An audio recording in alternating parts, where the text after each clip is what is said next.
Several years ago, 78-year-old Charles Flagg and his wife Cynthia noticed a change with his memory.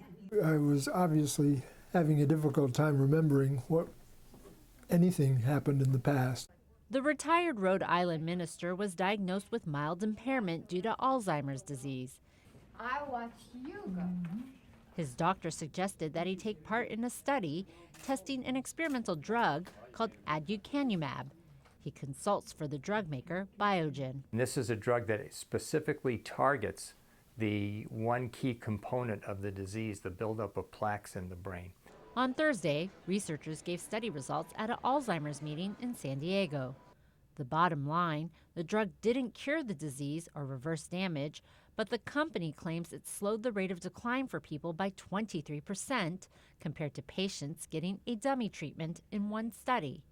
Biogen says it will seek FDA approval for the drug early next year. Overall, our patients had slower loss in memory than we expect to see. More than 5 million people in the United States and millions more worldwide have Alzheimer's.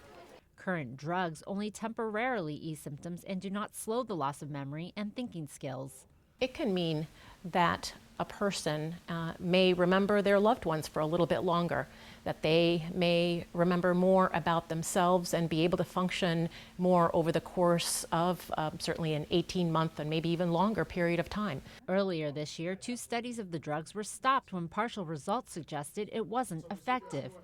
But now the company says additional results from those studies suggest it is working at the highest dose. The FDA is going to have to do a very rigorous review.